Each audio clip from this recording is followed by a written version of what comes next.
Got to say welcome, Mark. Welcome to the podcast. Oh, yeah. Yeah, welcome to Walkie Talkie. Boom, we're in. Good evening, good night, good morning, good afternoon. What are we? Good afternoon. Good afternoon. Yeah. Welcome to another episode of a Walkie Talkie podcast. Today's special guest is none other than Peter. How do you pronounce your surname? Let me have You a tell guess. me, yeah. Dewar. Close? I've heard that before. Close, but It's all right. it's not right. Let me go again. No, what did you say again? Dewar. No. No. Try again. Dewar. Got it. Is that right? Yeah. Peter Dewar. Well, you said it a bit posh. Dewar. Dewar. Dewar. If you're from Birmingham. Dewar. Dewar. Peter Dewar. Yeah. Well, so I don't know how to describe it really, Peter. I suppose when I was thinking the other day, playwright, actor, voiceover specialist. I wouldn't say that. I would, to be fair, yeah. So, Yeah, actor, playwright, theatre director. yeah, theatre director, yeah, That's about it. Music producer. yeah, fantastic. So, quite a few. Yeah, a little bit of an accolade, yeah. So, first things first, what made you get into writing a play? Had you done anything like that before? Or? Yeah, so writing the play, you talk about Matt. Yeah. Yeah, okay, so I was doing a lot of work. I was doing tech work at St George's Theatre here in Yarmouth. And I was just each weekend working with the theatre to do plays on the tech side. And I thought, okay, I've got ideas here. I can put on a play because I have a story to tell. What I've been through in the past. So it's funny because the play Matt is actually from a song what I wrote Oh, okay. during my bad times. So I wrote this song because in the former life, when I was in Birmingham, when I was young, not now because I'm 45, I was Thanks quite, for that, I'm 45. yeah, I was quite an established, you'll be surprised, you'll spit your drink out, a rapper back in Oh, my is that right? heyday. Yeah. Way too. No, I'm just thinking, great, we get to see some rapping today. Oh gosh. Yeah, so 20 odd years ago, I've always been into writing. I found it really interesting, the creative side of writing, especially hip hop, is my biggest passion. And anyway, going back to your question, Matt, I wrote it based off the song Matt, because the song Matt, it was about what I was going through. It was like a storytelling. The lyrics were, so it told you what happened, why he got into depression and so on. And when I was working, going back with the tech, when I was working at the theatre, I was like, okay, I'd love to put on a show here, but what can I do? And then I remembered the song Matt. And I was like, okay, well, that's a story. It's a 3-minute song. Obviously, I would need to do a lot more writing. And I've got the acting experience from TV work and other stuff in Birmingham, movies and stuff. And I thought, okay, I need to take my time and really work on this. And when I was writing this play, I just relived what I went through to really bring out the realness of this play. And that's where it stems from. Yeah, that's where the idea come from. Yeah. Oh, I must admit, I know we spoke the other day, obviously, about the play. And I've got to be perfectly honest with you, I'm not much of a play person. Through personal experiences, I've always found plays and theatre, I don't know how to use the word boring, but quite laborious and drawn out. Yeah. And then when that play was on, obviously that kind of struck a chord with us, being around men's mental health and stuff like that. So, as you know, we a group of ours came and watched us. I think 16 of us. We had a whole row, and everyone really took something away from it. And I can remember getting home that day and thinking, actually, like, there's 100% something there. It's not, it's totally not what I was expecting.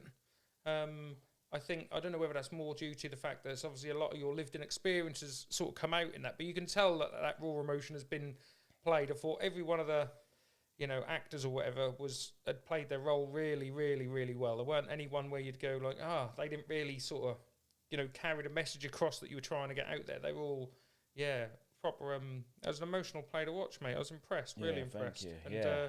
it's nice to see it so well supported as well. I know it was Yeah. on for a few days or whatever, and when we were there, the place was packed. Yeah. So it was virtually 2 shows with the St George's. With the plays, there's a lot of tribute music bands, which are always sold out. But with the shows, I was really happy. 2 shows, 2 standing ovations, and barely 2 chairs left. So virtually sold out, and all the money from the ticket sales went into Northgate Hospital. Yep. Raised over like £1,700. I was going to say it's close to a couple of grand, wasn't it? Which it is was really good. Yeah. Especially for Yarmouth. And what I did was I did a ticket structure, pay what you like. I remember that, pay what you can afford, and so you didn't sort of rule anyone out. And actually, it's quite. I remember when I saw that, I thought to myself, "God, that's a tricky move, especially when you're trying to raise money." Because let's be honest, most people will.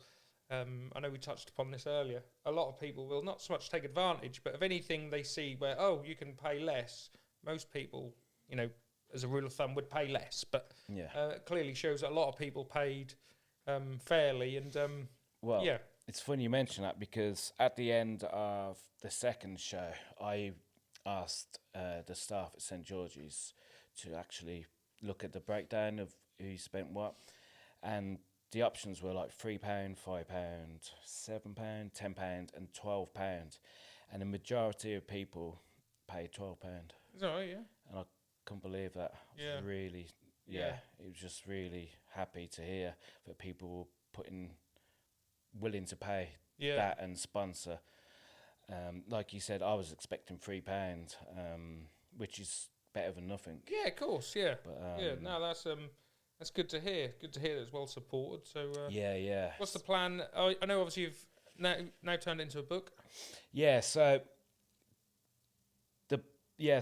I've turned, because the feedback what I got was so good. I didn't expect, I had people coming to me after each show and messages throughout the week saying, you should take this on tour. I had Sheringham Theatre there as well, Little Sheringham. And they said, we want to book it. And I was like, okay, maybe I've got something here. There's a message here. It's a true story. It's about mental health, breakdown, addiction, breakups, and recovery, resilience. Because that's what I went through. I went through addiction. I went through breakup. Had a breakdown. Took an overdose, survived obviously, and I thought, okay, because when I was writing this, it was a gamble. Like you said, some players are boring. You're not sure if you're going to like it, and as a difficult subject. Yeah, as a writer, and with that background, I was like, this is going to be a gamble. Like, who's going to come and watch a show about depression, and anxiety, and anything which, let's be honest, we all consider to take towards, negative. Yeah. Isn't it? Yeah. And I was like, okay, but there's a message here because I'm still here. So I'm like, okay, if I can somehow engage the audience with my story, maybe even if it's just one person watching, if they can relate to it and it helps them see what I went through. So in the theatre, in the show, I made it as dark as possible, as real as possible, so that person could feel it. But then, after the interval, Act 2 was, like you mentioned, the recovery. So that's the main reason I wrote it. And answer to your question, I do plan to take it via around Norfolk and Suffolk. I've got 10 theatres booked. Oh yeah. Yeah, and talking about booked, Yeah. I've got, it's a cheap plug now.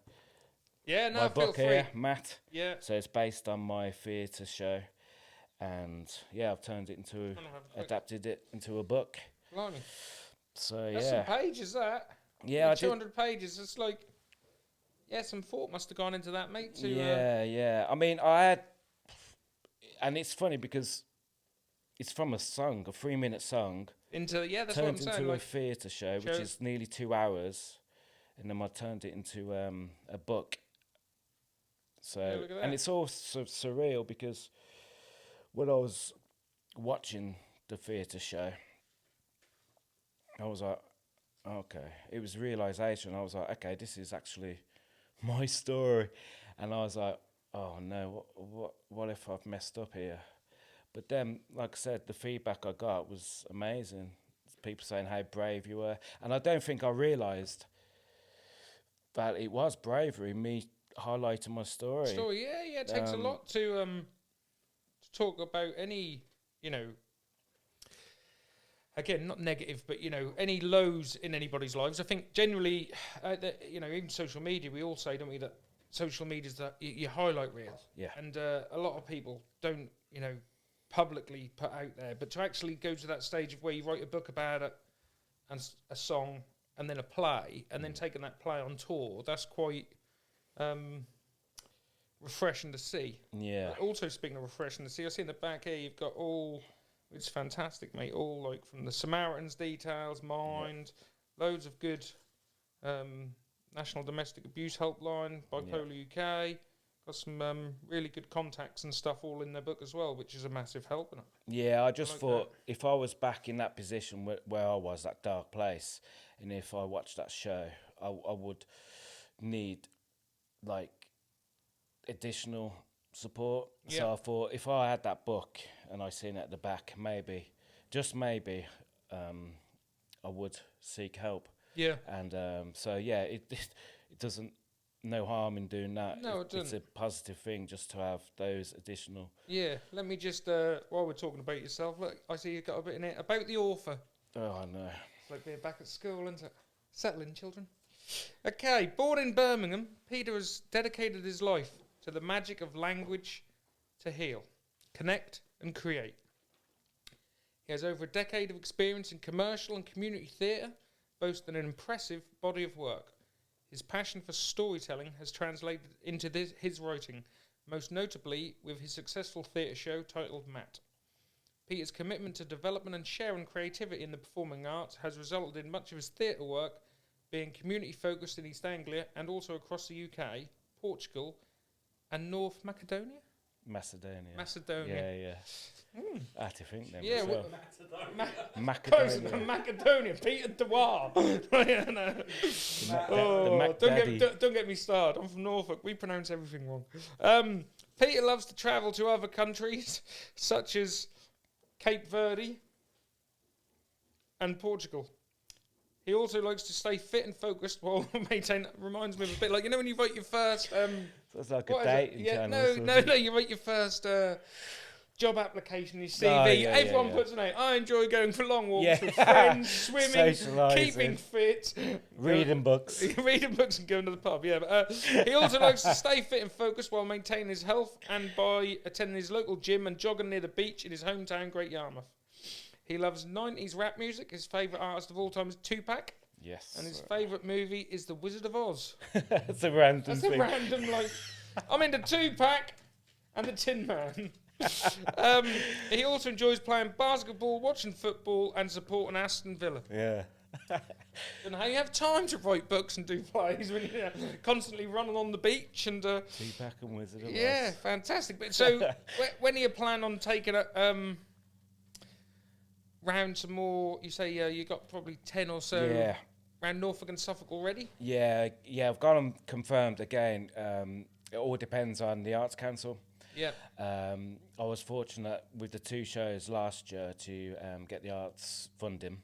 Yeah. And that's when I was able to pay for a professional team. Yeah, Make yeah. sure it's high quality. Yeah. And Would you use the same team and get same actors and everything, or I suppose it depends on their? yeah, it depends on their availability. But it's a good question you asked that. I'm actually taking the lead role, Oh yeah. so I'm going to relive what I went through as Matt. Well, that's a bit risky. Yeah, I mean, Joe, it was brilliant, but I just thought now is a good time for. I've done the directing now. I want to take it back to myself, back onto stage, but it is risky. But I think That'll give for it my that, story, That will give it that extra. Sorry about that. That will definitely give it. I think that extra yeah, kick. Yeah, Not that yeah. it needs it, but at the end to reveal that yeah. Peter is Matt. Yeah, and also I've luckily recovered, so I've got the tools. So if I do feel down or anything while I go through this, Yeah. with the therapy what I receive from Northgate, I can apply that. So yeah, there's no risk of me going back down there because I've got the tools equipped and the knowledge now from the past. Yeah. Yeah. So yeah. That's fantastic, mate. Yeah. Do you know why it's called Matt? I don't, mate. It's your story. So, well, why is it called Matt and not Peter? Well, it goes back to the song what I wrote when I was writing it. The first lot. I'm not going to rap the lyrics because I'm 45 and that sounds a bit No, weird. I think you should. I'll put it in the comments that you'll be doing it. Yeah. So the I lyrics, thought that's what we're here for. I think it'd sound better and more realistic if we had the rap version. I might even mess it up. So the lyrics were, "Meet Matt, let's call him that, keep his name confidential. It's non-essential for this song's potential.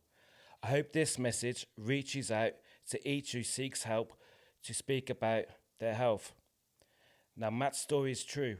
Hope you can relate to it. If so, great. Hope this gives you the strength to break through it. For the old Matt, he used to write music. It'd help him escape. For him, it was a great mood lift. He had dreams just like you. He'd write tunes through the night, through the light, then recite them inside the mic booth. But one day, him and his girl split. They grew apart. But that was okay, because they both knew. They're both due a new start. Matt left town, went somewhere else with someone else. Then she went somewhere else with somewhere else. Matt couldn't accept it. He loved it too much. So he took an overdose. And Matt don't even do drugs. The paramedics got to him. Stop what you doing. Come speak to this doc. Please tell us that you're not using.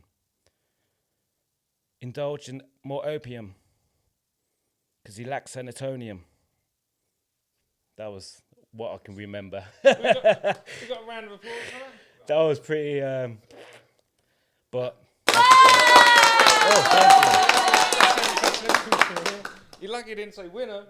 It's funny saying those lyrics because I haven't said them for a long time. You can see that they were a bit, struck a chord again with you, like. Yeah. And it goes on, like, there's a story to it, and it highlights, like, people thought he was different and ignorant, but to them, his problems were insignificant and stuff like that, just because they walk in and they think he's just rude. But really, he's in his own world, so he's not rude, he's just... So I just wanted to highlight the stigma in this song, and I thought, okay, that's where I can write about the theatre show. And some more words obviously must have rhymed with Matt than Peter. Is that why I was called Matt? No? I think, possibly. I just thought... Or did you want to kind of give it another I identity? didn't even answer that question, did I? Why No. it's called Matt? I'm guessing. Okay. I just thought... I didn't want to call it my name. And I suppose it does. My first line, I mean, this is a long time ago when I wrote it. Meet Matt, let's call him that. Keep his name confidential.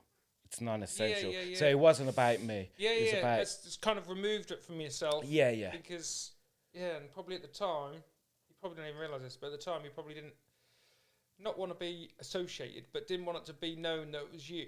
Because, it's not the song or the book or the play isn't so much a success, or if it's not well received, you haven't got that. That's another negative, really, over top of you. But now that you can see that it's really progressed, and really well received. Yeah. I think that's awesome that you've then gone, do you know what, I'm going to step up and take the role. Yeah. Because, and actually basically say that, you know, Peter's Matt, Matt's Peter. Yeah. That's cool, mate. That's cool. Some people do call me Matt as well. Do they? Yeah. I went to see someone at Norwich Theatre the other day. They said, hello, Matt. And then they said, hi, Matt. I was like, no, it's Pete. But you can call me Matt. Just don't call me that. Keep it confident. yeah, start breaking into a rap. That'll be a bit weird. Yeah, but it's probably right what you said. I probably didn't want to. I just wanted to detach myself. Yeah. But because I was writing that when I was bad. Just. Again, it shows something really positive. Yeah. Something really positive can come out of something when you're in a real low or dark place, mate. Yeah. Yeah, and that was my main, the core message for anyone watching it. I've always said I'm not a therapist. I'm not a doctor. All I can tell you is my story. And what works for me. Yeah. If it works for me, and what worked for me was going back to roots. Exercise. I keep that up. I try every day. If I don't do exercise, I have to do some form of walking. Just basic stuff. Eating well. Reading book. I know it sounds like the CV again. CV, but that's what helps me get through each day. Everyone's got their tools. And I've always made sure whoever's watching, hopefully they can get something from it, but understand this is what helps me. Something different may help you. Yeah. What we do have in common is there is that light right at the end. I never thought there was. I was overdosed. I was in emergency room, and I didn't think there was no way out. And I think it's a nice touch that I obviously survived, but I've got to play about it. Yeah. And I'm spreading the word and helping in others. my way, and hopefully helping others. And I think that's really important for people who are in that situation.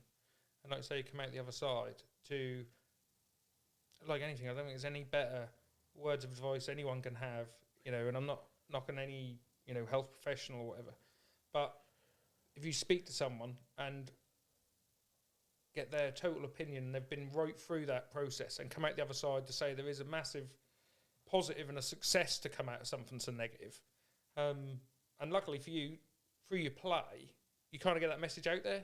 It's not like it's just a story you can tell someone when you meet him in a cafe, and if it starts going, you know, Norfolk and Suffolk, and then, you know, who knows, you know, that could get picked up and go national or something. That is the plan. I'm getting good partners on board now, so I've got the Norwich Theatre, they're coming on board as well, supporting it, and it is just getting that community spirit and getting that message out there. Yeah, getting that message out there.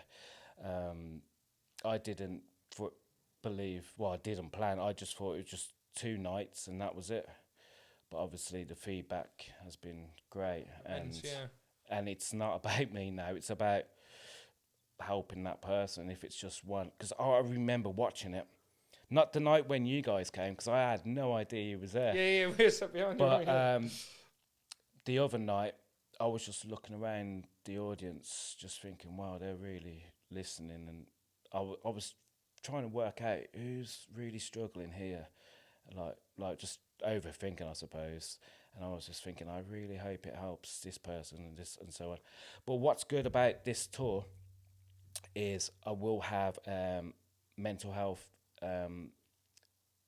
groups there, professionals. So if people are needing any support after the show, there's people there. There's going to be people there. We're going to have a quiet hub, and that's when they can quietly go and have a chat with them. Even just write down their contact details, and we can pass it forward, and then one of those professionals will contact them. Yeah. So it's more than a theatre performance. Yeah, it is. Now. Yeah, of course, yeah. It's like a movement, kind of. Yeah, no, it's fantastic. But, yeah. Is the plan to write any more follow-ons? Not well. After this, I do plan to write more shows, more plays. I do want to write a comedy. Yeah. Yeah, based in a pub. So yeah, That'd be cool. yeah, different characters. So yeah, that'd be interesting. Totally different to Matt. But I don't know. I just feel like I had to get this story out.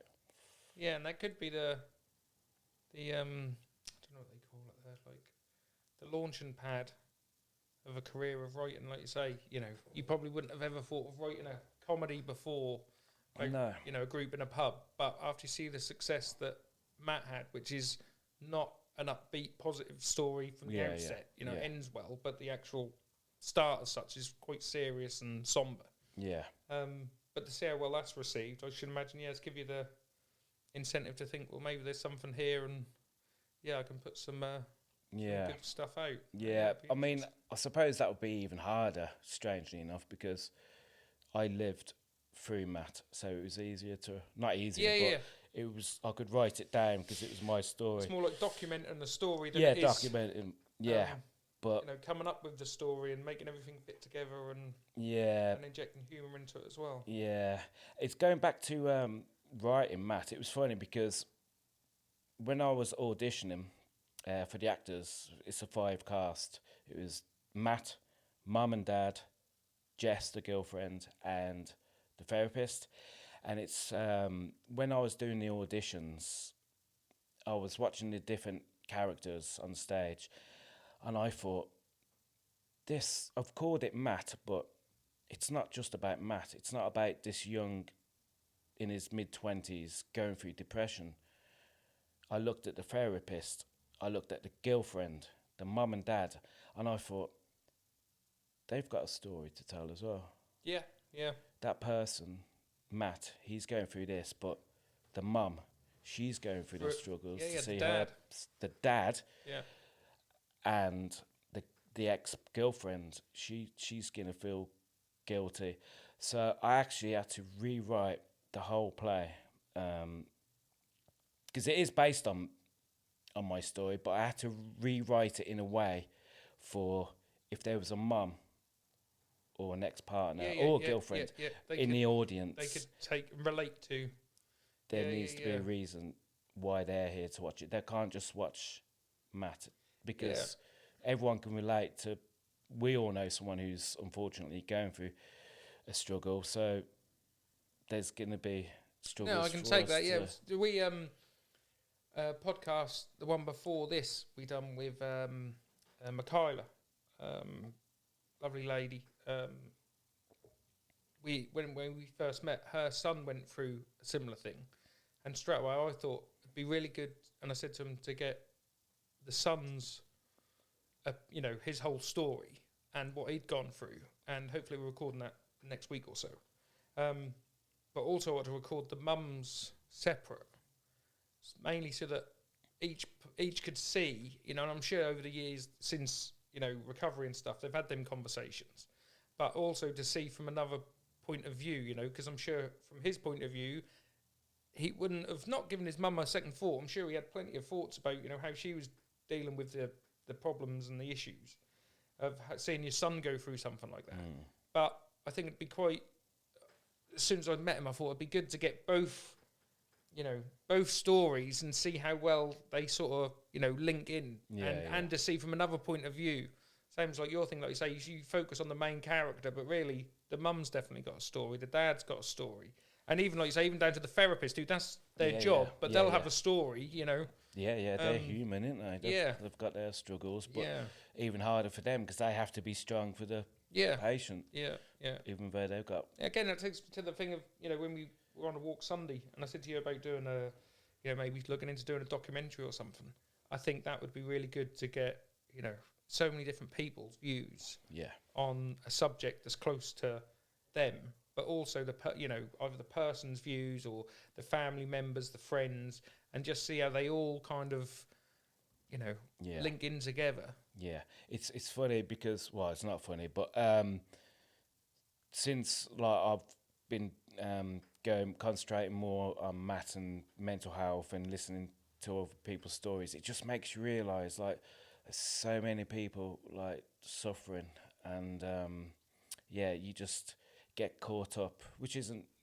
It's just normal, I suppose, human. You just get caught up in your own, and you just forget about. Not you think you're the only one. Yeah, yeah. But you don't appreciate how many other people. Yeah. Which is strange because, if you have a problem with your car, the first thing you do is you might have a look under the bonnet, and then think, I ain't got a clue.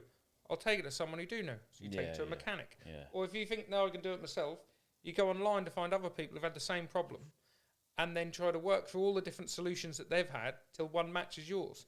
But when it comes to mental health, especially, I think we just generally, as a rule of thumb, go inwards instead of going outwards. Yeah. And it's not a plug for the walk and talk, but that's the beauty, as you see on Sunday, mate, on walk and talk. People open up and talk. And I think once you hit upon someone who relates and has maybe got, previous experience with whatever your issue is, then it's a lot easier to talk to. But if it wasn't for groups like that, and it wasn't for, Mind and all the other people out there, most people would literally, have a bit of anxiety or depression or, feel low, wouldn't reach out to anyone because they'd be like, oh, no one will understand. But what they don't realise is probably 90% of the population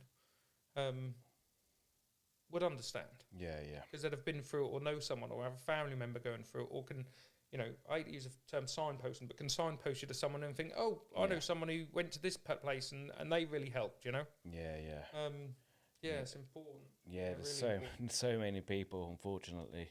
But like with your walk and talk, I think that's great and inspiring. I can just walk around, and I like last Sunday, I was just looking around and just listening to other people's stories and just taking it in, making me realise like I'm not the only one. You know you're not the only one, but you just get so like is it tunnel vision? Tunnel vision, you do, vision. Blinkers on. Blinkers on. That's it. Yeah. It's funny you should say that. I've always had this idea, and I was going to put it into action as a one-off on Sunday, but I didn't. I decided we'll try it with the guys first when it's just back to men walking. Sounds a bit wrong, but you get what I'm saying. A bit like speed dating, but not dating, as in we have a stopwatch, and when we walk, every 5 minutes it goes beep. You have to change the person you're speaking to. Good idea. Yeah, because that kind of forces people to speak to people they probably wouldn't speak to in the first place. But in the 2 years of doing walk and talk, one thing I've really realised is everyone can get along, even if you've got a difference of opinion. Yeah. It doesn't matter, what you even have got a difference opinion of, whether it be politics or sport or anything, it doesn't matter. You can still get on with other people. But a lot of the time, it's because you won't approach that person, they won't approach you. You never get that connection or interaction. Whereas if you're forced into that, a bit like the whole speed dating thing, 5 minutes, beep, change. Yeah, yeah. You have to change to someone else. But by the end of that walk, you'd have spoke to 20 or 30 different people. Yeah. And probably 15 of them you probably wouldn't have spoke to. It's good for... And the next time that everyone come, you wouldn't feel so bad talking to them people. Yeah, yeah. You spoke to them before. Yeah, yeah, yeah. So you might have been not spoken to them for like 4 weeks, every Sunday not spoken them. And then, boom. Yeah. How long are you thinking? 5 minutes? Yeah, I think 5 minutes, yeah. Yeah. It's a long time. It is, but I don't know if you noticed or not. So, like, even the walk, a lot of people, how long did you go for a walk for? And I was going, it's not long, it's about half hour, an hour. Yeah. It was 9:30. I think we left at 12:30. Yeah. So my legs were aching. Yeah, yeah. In a good way, it was good exercise. Was it Alan? One of the he's been on the podcast as well, Alan, one of the guys on the walk. He actually walked from Yarmouth to Galston. Beforehand? And then walked home. Wow. And I was like... Is he measuring his steps? No. He had an issue with his car, but just goes to show you, I said, well, I had a picture up. He said, no, it's fine, I don't mind walking. Yeah. Quite like it. It's quite therapeutic and... Yeah. Do you do it when it's raining? Yeah. Yeah. Because when I was there Sunday, I was like... What if it rains? What if it rains? Yeah, so I'll tell you the little... the reason behind all that. There's a bit of a... a bit of a method to my madness. So when we first started, loads of people reached out and said, because we started in like January, I think it was, a couple of years ago. And a lot of people will reach out and go, rather than being outside in the cold, like, you're more than welcome to use my pub. That's a whole nother, like, issue there. But or you're welcome to use our space, like town hall rented space to walk. Right? So basically, you haven't got to walk. You can just sit and talk. Just like a social thing. And we can do tea and coffees and blah blah blah. And I messaged everyone back the same, saying, I really appreciate you reaching out and wanting to support us and help. But the reason why we're outside isn't because we don't want to be, we want to be inside, but we haven't got anywhere. Yeah. The reason we're outside is if you imagine 40, 50 people all walk into a room, typical example, you go to a wedding or any party, you sit down. 90% of them people don't get back up. They just sit at that table and speak to the 4 people on their table all night. Which is fine, but the whole point of it is to mix with new people and to push you kind of out your comfort zone. Yeah. And that kind of takes that away when you're outside, because you see on Sunday, you wouldn't imagine going up to someone in a pub who you hadn't met before, or very few people would, and go, "Oh yeah, my name's Matt," and just sit down and start talking. Whereas when you're constantly moving, the groups just kind of flow between each other. And that's quite an organic experience. So that's why. And the first time, believe it or not, it's only rained hard twice in 2 years. Really? Right? And I don't know what it is. I'm not, superstitious or anything like that. But that can rain Monday to Saturday and Sunday morning. It might not be sunny, but it just don't rain. I don't know why. I'll probably rain on the next one. Right? But a couple of times it has, and this is gospel truth, we've met, and it's been raining, and I've got to the car park, and I stopped. Wow. And then we've gone to walk down to JJ's, and I might have just started a little drizzle. And even Jay said, "Oh, you're welcome to come in." I'm like, no, we'll push on. And 5 foot away from JJ's, stopped again. And then all the way down to the pier was fine, and all the way back, and then just as we got back to the cars, the heavens opened again. That's crazy. And we say it all the time. Like, even when someone, I've never in 2 years had to look at the forecast. Strange, isn't it, that? Yeah, and even when, I think one time I put a post up that was like a blizzard or something, that was going to be raining, I put a post up saying, I was always conscious to carry on doing the walks no matter the weather. Yeah. But you might want to bring an umbrella with you. But luckily we're all waterproof anyway. So, and I wasn't expecting I thought, maybe 5 or 10 lads will turn up. And I think that was one of our busiest weeks. We had maybe 60 of us. Really? Yeah. What's the most you've had? 101. 101? 101 one week, yeah. Wow. That's our record. Yeah, we average 40, 35, 40 most weeks. Yeah. But, 1 week I turned up and there's 101 guys stood up there. And I remember thinking to myself, I'm not being honest, I'm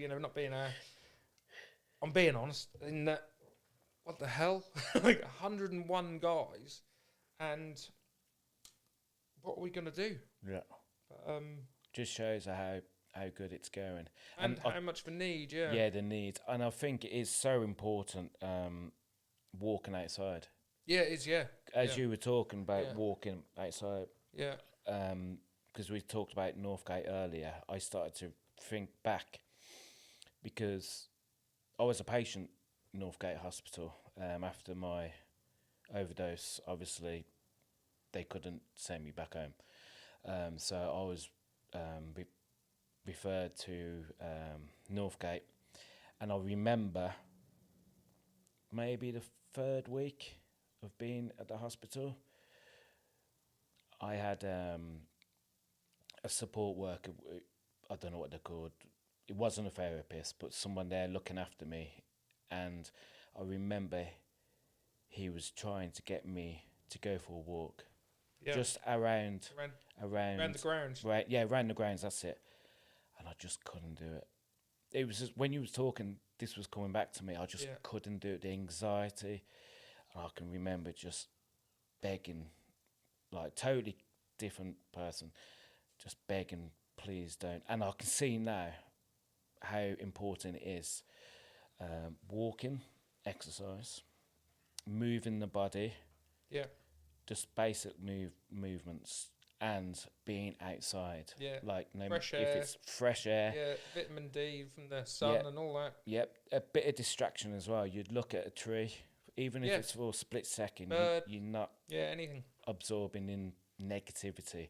And it only came to me because when you was talking about, like, if it rains, we still do it, and walking out, and that just made me realise about when I was at Northgate. Yeah, and part of that is, again, for that same sort of reason, in that, you know, it's easy to go, oh, it's raining, we wouldn't do it today. Yeah. And then it don't get done. And then the next time it rained, everyone's like, oh, well, I wouldn't do today. So I was always keen to, no matter what, like, if you can't rely on anything going on in your life and being consistent, well, you can be consistent, and it's every 2 weeks we meet, whether it's just me, and luckily, Touchwood has never has in 2 years of walks, over 100 walks we've done now. It's never been just me. Yeah. And even if one person, Well, in all honesty, mate, like, when I started, my whole outlook was, well, I'll run it for 3 months, and if we don't have anyone come, I'll reassess it. But even if nobody turns up, literally not a soul, I think, well, I've still walked every couple of weeks for 3 months that I wouldn't have done, and got that fresh air and that sunlight, and you don't know who you're going to meet. I mean, even you see Sunday, the amount of people you meet on the way just walking back and forwards. I was so surprised how many people walk on a Sunday morning. And it's such a positive experience, just seeing other people. As you know, you can walk through Tesco's, you know, yourself, see 200 people, not say hello to anyone. No one say hello to you. You might speak to the checkout girl, that's it, you know, and leave. Whereas on a walk on the beach, the amount of people is, hello, morning. Yeah, I know for a fact, if you guys were doing that when I was really bad, my hardest struggle would be getting there, because once I'm there, I'd know I'd be fine. It's just that first step, isn't it? That's why we're heavy on social media. Yeah, because I think if we just put up every couple of weeks, just text. Yeah. We're having a walk on Sunday. Anybody fancy joining us? It's really good, and that'll do your mental health a world of good. And the lads are all really great lads. Yeah. Nobody would turn up. It's because I see the photos. One thing that really hits me is, obviously, on Sunday we had Emily there talking about her brother and suicide, and a real sombre, serious matter, which she's really passionate about, and it was a fantastic talk.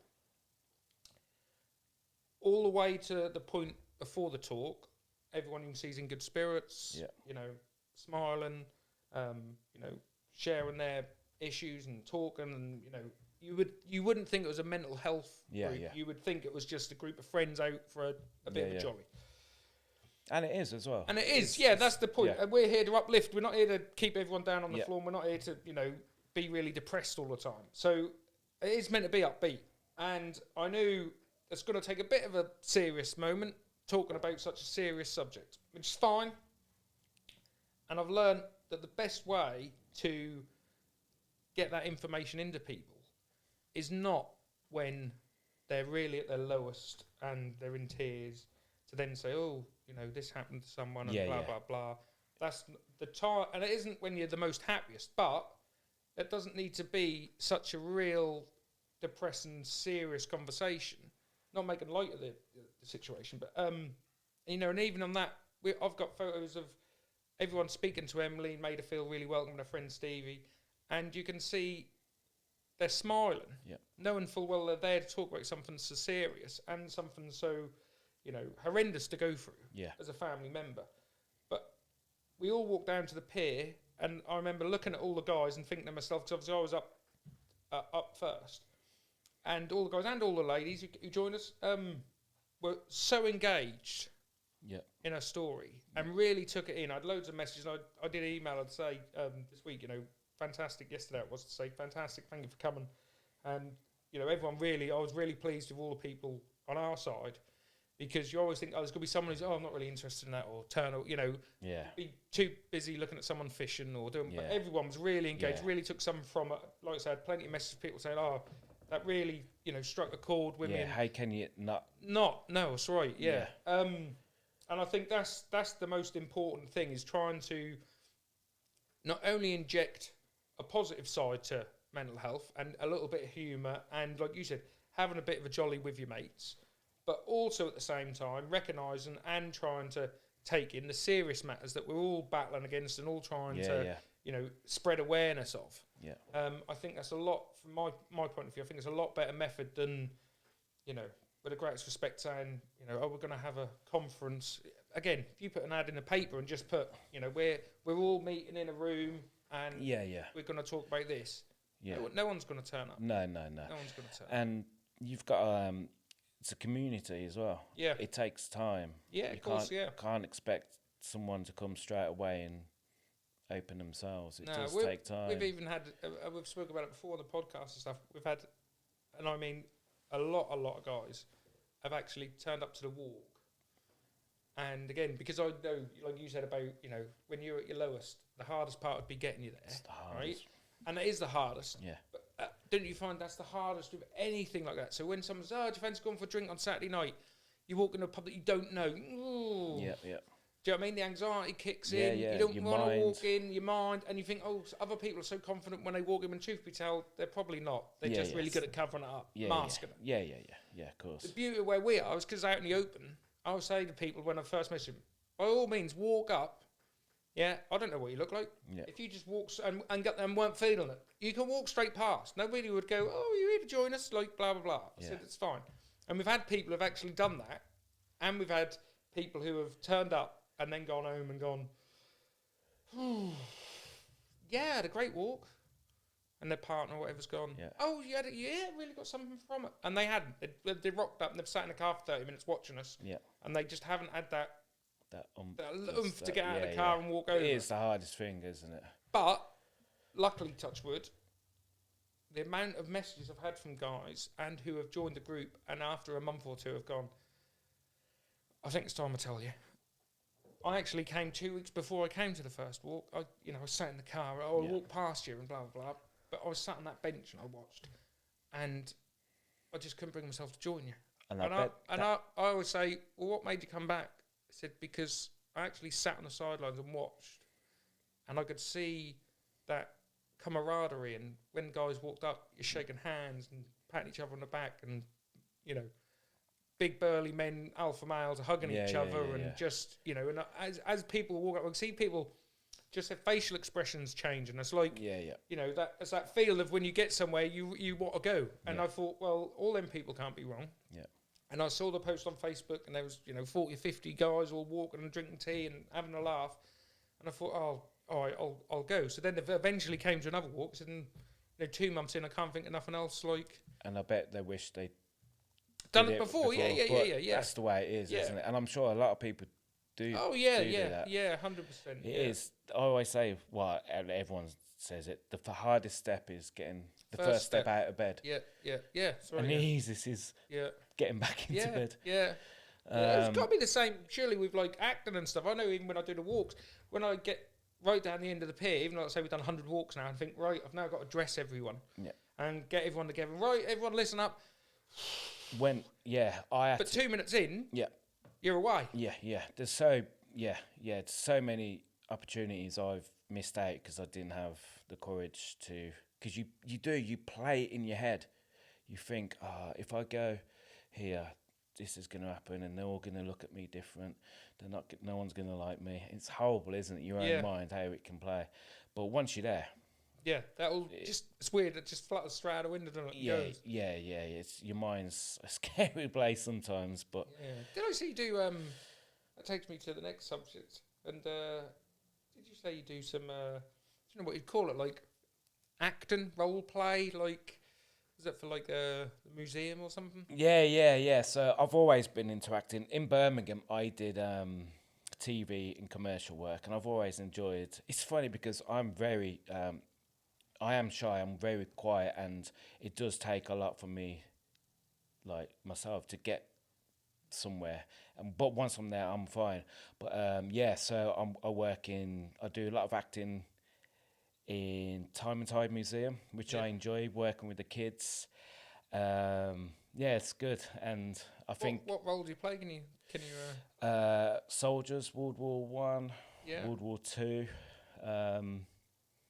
It's good fun. I enjoy it, and I think if you can work with kids, you can work with anyone. Yeah, they ask questions, and if you want to be Ask questions like honestly, random questions. If you want to work on your acting skills and improvise, work with kids, because they throw random questions, and you have to stay in character and that's what they think always say. If you want a genuine answer, ask a child. Their opinion, because there's no filter with kids. Yeah, no, it is good fun, and it's funny because sometimes I'm there and I'm think, gosh, I've come a long way, like from where I was to like where you are now, where I am now. So I've always, no matter what I do, I always try and leave something positive and just show other people that there is like light. And I know it's the old cliche, light at the end of the tunnel. At the end of the tunnel. That's very true. Very true. Yeah. I just like, if anyone's really struggling, just know I've done it, and you can do it. Yeah. So yeah, it's just, I know it's horrible, but there's so much support. Like you've got you guys, and there is, even like you say in the back of your book, mate. There's so when much you actually, support. and even when I first started, one of the things I was guilty of, I'm not ashamed to say it myself, is I was the first to say, well, this is a problem, there's no help out there.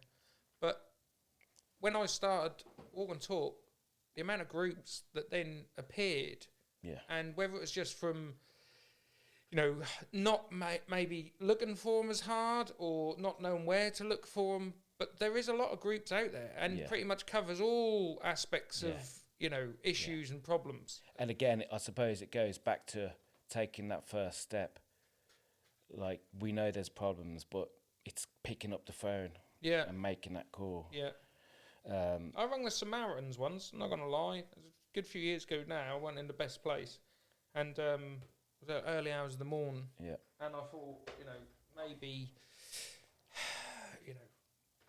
maybe today's a day that I'd sort of just throw in a towel. And I thought, well, Samaritan's been gone for years, and I've tried going to the doctor, and I've tried all these other, avenues, and nothing seems to be working. Maybe I'll give them a call and see what they say. And I think I was only on the phone for probably 10 minutes with the chap. But you can see how that's such an invaluable service. Because I used to always think as well, what's the point in ringing someone you didn't know? Yeah. What are they going to know? What are they going to tell me? Don't worry, mate. It's going to be all right. Just if you have any more problems, call back on Thursday or whatever. Or put me through to someone else. Or it's not like they can pay your bills. It's not like they can take away your anxiety. It's not like they can help with your depression. Or they're only going to say, go see your doctor and get some tablets. Yeah. But you know what? That 10-minute conversation was like, well, pretty much not life-changing, but that was more an eye-opener for me, and probably a lot of what's behind Walk and Talk, in that I realised a lot of times people don't need you to solve their problems. Yeah. They just need someone to talk to about their problems. Yeah, of course. Because after 10 minutes with him, I was like, oh, great. And he hadn't solved anything. He hadn't tried to mask over or, say, oh, there's worse people out there. Do you know what I mean? Because that's the one a lot of people use. Proper listened. And in all fairness, a lot of times, that's all you really need is someone to listen and to basically reassure you that in your own right, you're entitled to feel a bit down and a bit pissed off and a bit low and a bit, do you know what I mean? But that tomorrow's another day, and as much as your mind will tell you, well, it could be the same. That could be, but you don't know what could happen tomorrow. Yeah. You don't know. Me and Chris in production were actually talking this morning, just a funny subject, and saying about conspiracy theories and about whether we're all just in a simulation, and whether we're all, the amount of times you look at someone and think, I'm sure I've seen that person before. I said that to Chris earlier. Yeah, right. So, yeah, exactly that, right? Maybe it's because they're a non-playable character or whatever, right? But I said, well, funny you should say that. I said, have you noticed? I said, me and Chris are quite similar. We've had similar sort of, ups and downs in life. And I said, have you noticed that I've had plenty of these times where you sit at home and you think to yourself, I don't know how we'll get through this week because I've got these bills to pay, or the rent's due, and I'm on the last, and they're going to cut the electric off, and got no fuel in the car, and I ain't got a job, and I can't do this, and I can't do that, and this person's walked out of my life, or got to split up with this person, or this has happened, or for whatever it is, and something happens out of nowhere that gets you through. Yeah. Like, I can honestly remember, like, the typical example for me, I can remember one day being sat, and you could say, oh, it's coincidence, you know. Thing as you get older, you realise there can only be so many coincidences. Yeah. But one that really sticks in my mind, I was sat in a car once. I'll never forget, it was Grand Cherokee. And I was totally skint. And I'll tell you how skint I was. I was sat in the boot of this car, right, with the boot open, in Yarmouth. I had a little unit. And I remember thinking, I haven't even got the fuel to get home. And I thought, what can I do? Is there anything I can siphon some fuel out of? No, I haven't got another car here that's got any fuel. I'd exhausted all avenues. I couldn't ring anyone and ask them for a favour. Yeah. And I thought, I'm going to have to leave the car here and walk home. And I had the car for sale, right? So, I don't know why, but I was literally sat in the boot of the car, hoovering it. Like this. Yeah. Right? How'd you do? Did you like my sound effects? How'd you do it again? Ooh, yeah, it was Dyson. And the phone rang. I thought, I don't recognise that number. And I never answer phone numbers I don't recognise. Right? It wasn't withheld. Yeah. It was a phone number, but it was okay, not one I recognised. Yeah. Normally it's someone chat. And you know when you're in a low, again, you think negative. So straight away I thought, who's that? Bailiff? Or the landlord telling me to change the locks? Or something negative. Do you know what I mean? And I don't know what it was, but something just went, well, you got nothing to lose. You might as well answer it. I remember answering the phone going, not cocky, but ready for an argument. I went, hello? Yeah. And this chap went, hello, mate. You got a Grand Cherokee for sale? I went, yep. And I had loads of calls for this car. No one had come and looked at it. I went, yep. He said, it's a bit strange. He said, I'm actually down here on holiday. I wasn't looking for a car. I went, right. He says, but my car's just blown up. The engine went. He said, and we might be going home today. He said, so I've had my car in the garage, and they've just rung to say that it's scrap. You know, it's not repairable or whatever. He said, and I was like, oh, what do we do now? He said, me and the wife just actually in the library in Great Yarmouth. Right. I went, yeah. He said, are you near here? I said, yeah, I'm literally just down the road. I said, I'm like 5-minute walk. Bring some petrol. Right, thinking I'd come and get you, but I probably ain't got the petrol. Do you know what I mean? He said, so I went on the computer in the library and just searched. And I'll be honest with you, yours the first car that's come up. Right? Search for a car for sale. Search for a car for sale close to me, and yours is the closest car for sale, right? On the Auto Trade or whatever it was. I said, okay. He said, can I come and have a look at it now? I went, yes, you can. So he came down. I never forget it, mate. Gets in the car. Says to his wife, what do you think? She went, I don't think we've got much of a choice, have we? Not even, that could have been the worst car. That was a good car. I'd like to say warranty's void. But, it's been a few years now. But, yeah, he literally went, didn't test drive it, just went, we'll take it. Is cash all right? Yes, please. And I was like, I'll take cash. Yeah, yep.